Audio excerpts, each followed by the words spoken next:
바로 두 번째 주도 섹터로 넘어가 볼 텐데요. 자, 오후장 주도 섹터 두 번째는 어떤 종목 선정해 오셨는지 보겠습니다. 바로 실적 시즌입니다. 자, 실적 시즌 다가오고 있습니다. 이 실적 시즌에 이 관세 리스크가 정점을 통과 중이다라는 이야기가 나오는데요. 방산과 조선, 엔터주들 이야기 좀 나눠보겠습니다. 사실 미국도 주요 기업들 발표 많이 기다리고 있더라고요. 그래서 이제 전반적으로 조금 한번 풀어주실 수 있을까요? 네. 일단 1분기 어닝 시즌이 이제 돌입을 했어요. 먼저 이제 첫 문을 여는 건 당연히 대형 은행주들입니다. 미국 대형 은행주들은 전반적으로 실적이 좋았습니다. 그런데 중요한 건 앞으로 실적에 대한 전망치가 좋지 않았다는 거죠. 그래서 주가가 올라간 기업도 있지만 실적에 따라서 또는 전망치에 따라서 떨어진 기업들도 있어요. 그런데 우리나라 기업들의 실적보다 사실 저는 미국의 기업들의 실적이 훨씬 더 중요하다라고 생각을 해요. 왜냐하면 그 기업들의 실적 발표에 따라서 전체적으로 많은 종목들이 또 움직임이 나오거든요. 특히나 이번 주 같은 경우에는 테슬라의 실적 발표가 예정되어 있고 또 구글, 또 IBM 이런 종목들의 실적이 다 예정되어 있습니다. 그런데 이 기업들의 실적이 안 좋을 것이냐? 안 좋다기보다는 어느 정도 좋을 거라 예상하고 있어요. 하지만 중요한 건 예측치예요. 항상 주가는 가까운 미래에 대한 어떤 실적, 이 전망치들이 반영이 되거든요. 지나간 실적보다 훨씬 더 그게 중요하다는 거죠. 그래서 미국의 기업들의 실적은 괜찮아도 실적에 대한 전망치, 추정치가 만약에 낮다면 그 관련 종목들은 빠질 수밖에 없고요. 이 종목들과 관련돼서 만약에 보유하고 있는 종목이 있다면 관련 종목도 되게 많잖아요.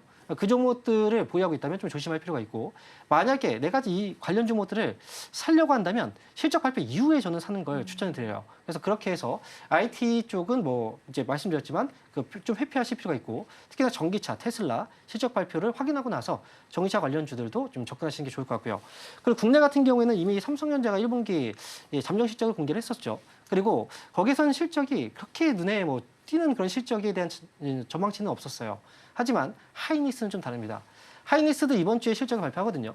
실적이 좀 좋을 거라고 예상을 많이 하고 있어요. HBM을 거의 독점하다시피 엔비디아에 공급을 해왔고 그리고 실제로 굉장히 많은 물량들을 팔았거든요.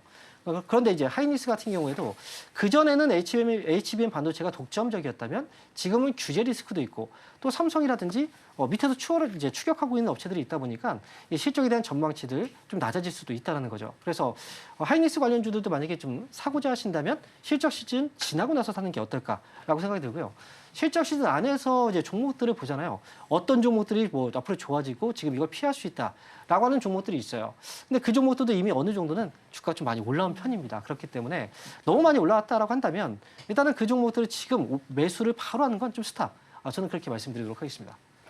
사실상 미국 기업의 실적 발표 중요하다고 짚어주셨는데 이번 주에 미국 기업 실적 발표 중요한 기업들 많이 나옵니다. 그래서 같이 여러분들이 살펴보시면서 국내 증시와의 연관성들도 보시면 좋겠고요. 특히 앞서 말씀해 주신 것처럼 테슬라 실적 발표는 국내에도 전기차 관련주들의 영향을 좀 보여오기도 했었잖아요.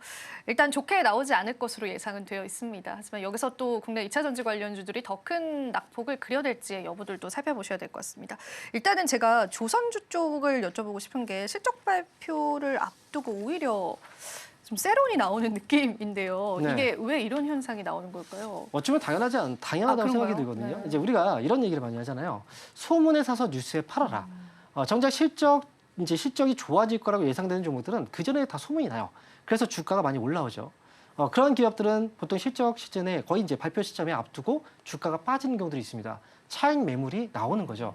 그래서 특히나 이제 많이 올라간 실적이 좋아질 거라고 해서 안 올라간 종목들은 오히려 실적 발표가 나서 올라가는 경우들이 있어요. 하지만 실적이 좋아질 거라고 다 알려진 그런 기업들이 만약에 실적 발표 시즌에 딱 더딥했다. 주가가 이미 올라왔는데 그런 종목들은 보통 차익 매물이 나오기 때문에 그래서 지금 이제 조선주 같은 경우에도 오늘 매도가 많이 집중되고 있죠. 그래서 그 종목들은 그런 이유라고 저는 보시면 될 것 같습니다. 방산도 마찬가지로 봐야 될까요? 방산도 오늘은 사실 그렇게 좋지는 않잖아요. 근데 실적은 당연히 좋을 것으로 또 시장이 예상을 하고 있는데 방산주들도 이제는 고점인가 아니면 실적 발표 이후에 어느 정도 조정 이후에 다시 매수 유효한가 그런 관점은 어떻게 보세요? 일단 실적이 뭐 좋아서 좋기 전에 올라왔다. 그리고 나서 이제 빠지기 때문에 팔아야 된다. 이건 아니고요. 단기 조정 이후에 다시 한번 그 이상의 실적이 기대가 된다면 당연히 또 올라갈 수가 있겠죠. 근데 방산 쪽 같은 경우에도 그동안 이제 주가가 좀 밸류가 많이 올라갔어요. 그리고 이 전쟁에 대한 이슈로 특히나 많이 올라왔고 그다음에 K방산 수출도 굉장히 좋았었죠. 하지만 어느 정도 보여줄 거는 많이 보여줬다고 생각을 하거든요. 여기서 더 뭔가가 있을 것이다라는 기대.